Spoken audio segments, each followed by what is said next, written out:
રાજકોટમાં આવેલ સંકીર્તન મંદિર ખાતે 1300 કિલો આંબા મનોરથ યોજાયો। Story report by Sandeep Chavda, Rajkot.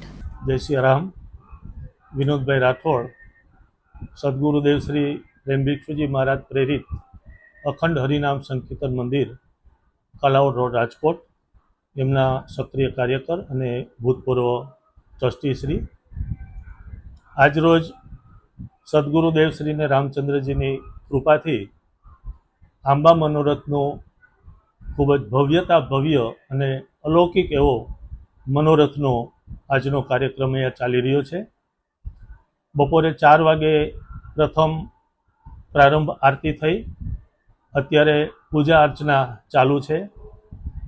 8 વાગે 8:30 પછી આરતી થશે અને 9 વાગે મહાપ્રસાદનું આયોજન રાખેલું છે।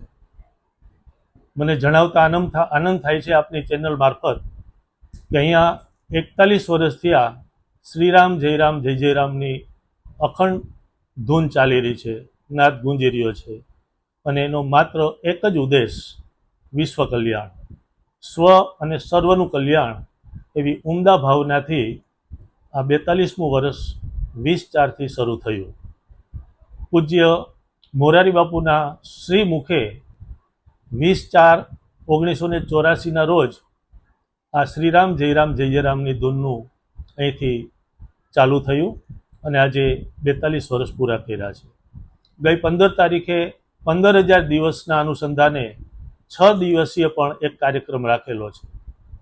આ રાજકોટ ઉપરાંત સૌરાષ્ટ્ર, કચ્છ અને ગુજરાત બહાર 6 સ્થળે આવા સંકીર્તન ચાલી રહ્યા છે, જેમાં જામનગર મુકામે 61 વર્ષ પૂરા થયા છે। એ ઉપરાંત દ્વારકા છે, પોરબંદર છે, મહુવા છે, જુનાગઢ છે અને રાજકોટ, આ 6 જગ્યાએ અખંડ સંકીર્તન ચાલી રહ્યું છે। એમાં હંમેશને માટે સદગુરુદેવ શ્રી પ્રેમભિક્ષુજી મહારાજની સતત પ્રેરણા અને અમી વર્ષા એની વરસતી રહી છે। આ પ્રકારે આ 42 વર્ષ થયા વિશ્વ કલ્યાણ અર્થે અહીંયા ધૂન ચાલી રહી છે અને આજે આંબા મનોરથમાં ખૂબ રામનામ પ્રેમીઓ દર્શનાર્થે અહીંયા ઉમટી પડ્યા છે। સૌને જય શ્રી રામ।